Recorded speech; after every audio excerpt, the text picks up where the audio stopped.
When Christ calls a man, he bids him come and die. Dietrich Bonhoeffer, born in Germany in 1906 to a family of intellect and prestige, Dietrich Bonhoeffer was destined for a comfortable life. Brilliant, disciplined, and deeply thoughtful, he earned his doctor in theology at just 21 years old. But Bonhoeffer wasn't interested in academic applause. He was captivated by the call of Christ. His faith wasn't theoretical.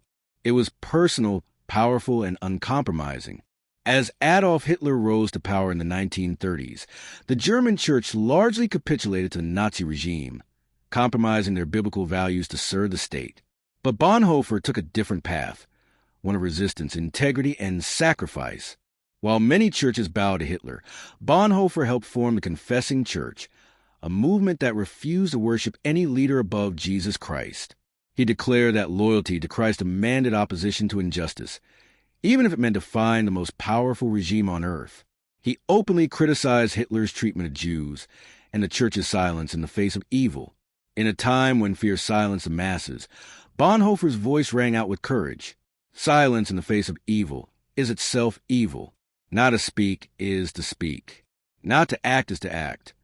He began secretly training new pastors through underground seminaries, instilling in them a faith that would not bow to tyranny.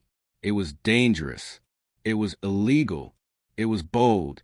In 1939, as the Nazi grip tightened, Bonhoeffer was offered safety in America for a brief moment. He took the offer and traveled to New York. But once there, he felt deep conviction. He wrote, "I must live through this difficult period of our national history with the Christian people of Germany. I will have no right to participate in the reconstruction of Christian life in Germany after the war if I do not share the trials of this time with my people." And so, he returned to Nazi Germany.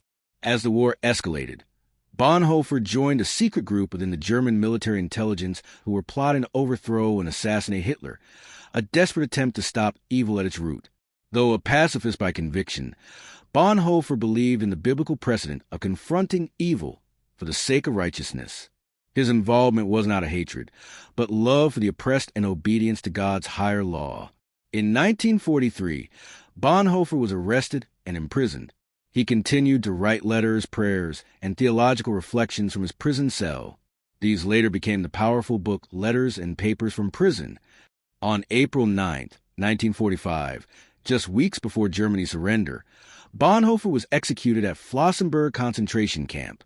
According to witnesses, he faced death with peace, praying silently before being hanged. A camp doctor later testified, "I saw Pastor Bonhoeffer kneeling on the floor, praying to his God. In almost 50 years, I have never seen a man die so entirely submissive to the will of God." He was only 39 years old. Dietrich Bonhoeffer didn't live long, but he lived well. His legacy has inspired generations of Christians, theologians, pastors, and freedom fighters around the world. His life was a living example of costly discipleship, the title of his most famous book. He taught that true Christianity is not convenience, it's courage. Not safety, but sacrifice. He taught that grace is free, but it is not cheap. Open book key teachings from Bonhoeffer. Faith must be lived, not just believed.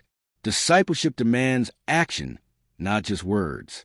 Following Jesus means standing for truth, even when the world bows the lies.